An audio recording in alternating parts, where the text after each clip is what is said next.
Well, hello there, my friends. This is Pastor E.O. Jackson coming to you with the Bible study from right here on the G Block. And I'm delighted to have you to come in and share with me during this particular study time. And I hope and pray that you'll be able to pick up a thought or two out of this lesson.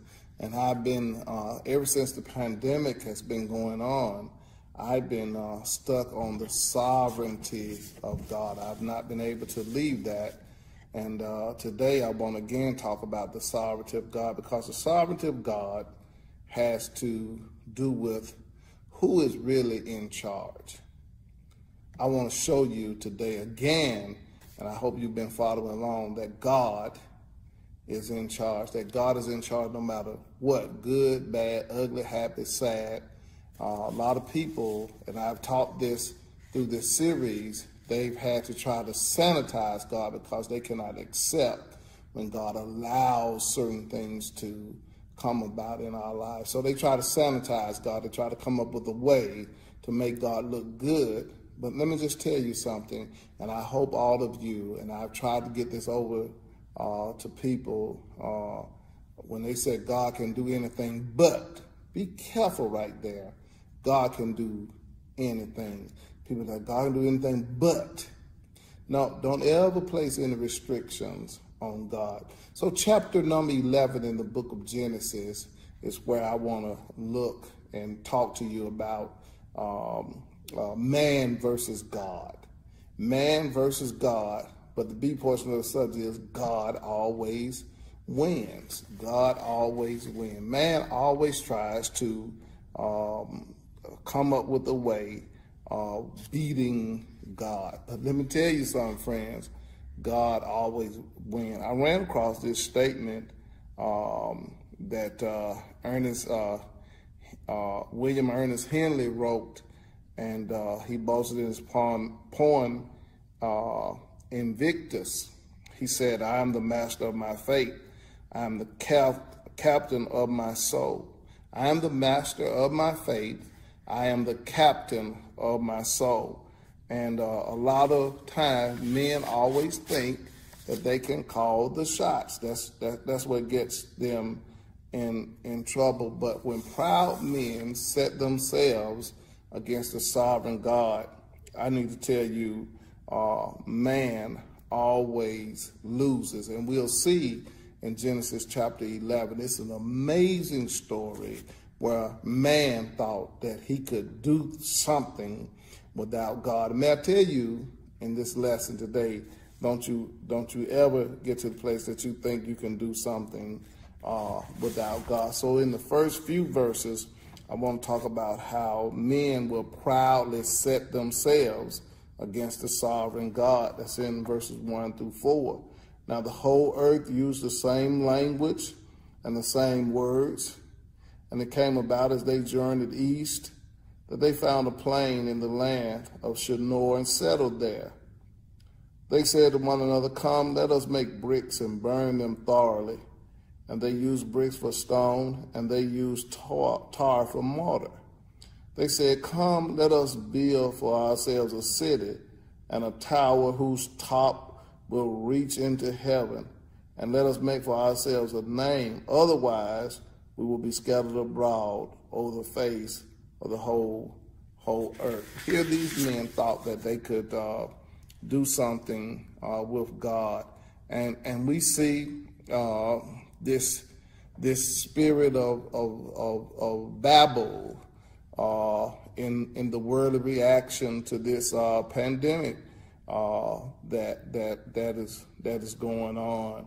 And they think that they could do something without God. They wanted to build something, but nobody consulted God. And I know that's contrarian, and people don't want to do that. They really think that they could do a thing without God. So they typically set themselves up against God. God was not consulted. God was not trusted. And when a man thinks he could do it by himself, he doesn't need God.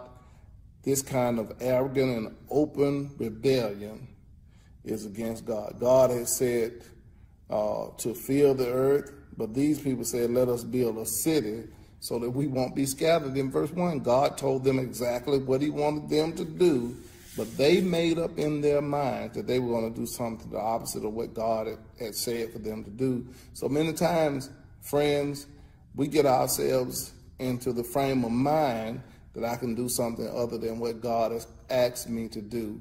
So men will set themselves up against God. They think that they don't have to do what God says do. That's what's wrong with our society now. Yes, we have a lot of things we need to deal with, all kinds of injustices and things of that nature.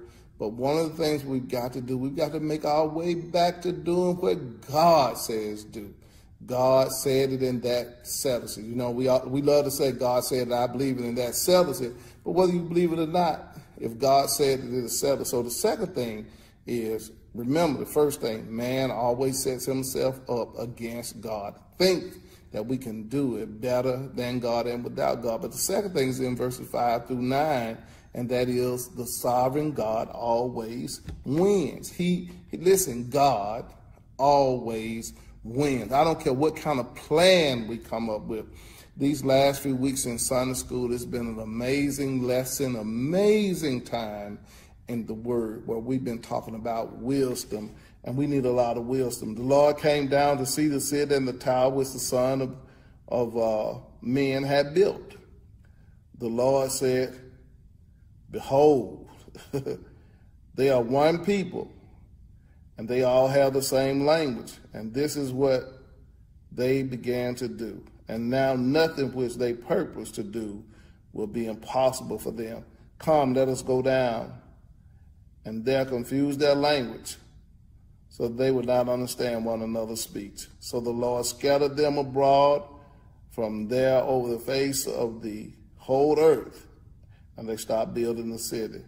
Therefore his name was called Babel, because there the Lord confused the language and the whole earth. And from there the Lord scattered them abroad over the face of the earth. The Lord came down. That's the interesting part. The Lord came down. In spite of their rebellion, I want you to remember that, the Lord came down. The Lord's acknowledgement of these people, I want you to know,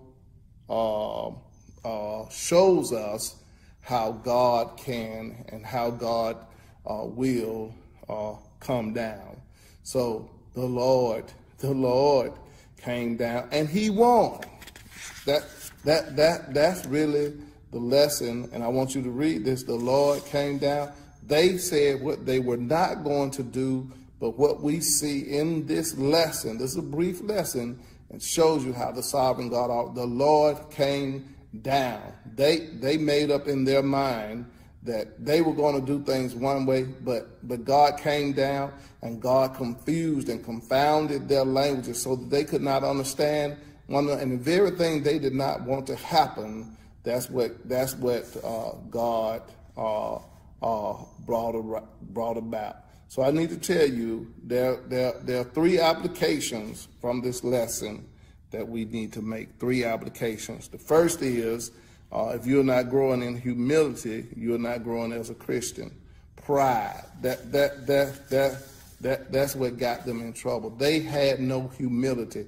May I say to you, brothers and sisters, when you read Genesis chapter 11, you need to have some humility. That's the first thing in this brief lesson for today.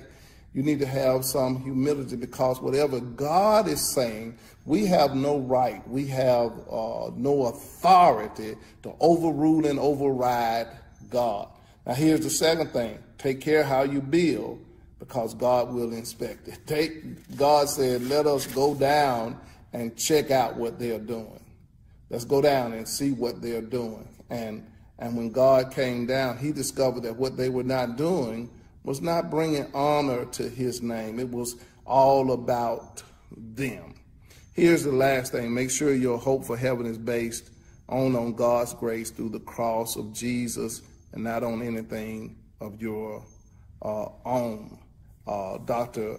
Harry Einstein told a story of a new convert who gave a testimony in church, and he talked about how he had been delivered from his sins, and he didn't say anything about his own merits or anything like that.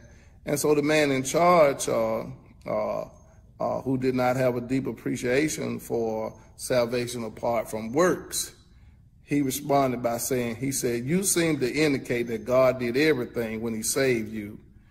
Didn't you do your part before God did his?" And the man jumped to his feet and said, "Yes, I did. For more than 30 years, I ran away from God. As far as my sin would carry me, that was my part. But God took out after me and ran me down. That was his part." Y'all, what a lesson. I tell you, listen, man cannot beat God. That's all I know, y'all. This is a brief lesson for today on the sovereignty of God.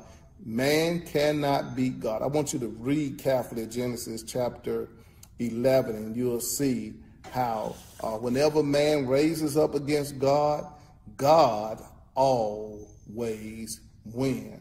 No matter how you start out doing, if you're going against God, God always wins. Now, there's a brief lesson for today, and I may still revisit some more of this issue on the sovereignty of God. Remember, the sovereignty of God is that God is in charge of everything. Don't forget that. God is in charge of everything. Now, I got to hurry to an appointment as I'm always rushing off somewhere. So remember, catch me next week, the same time.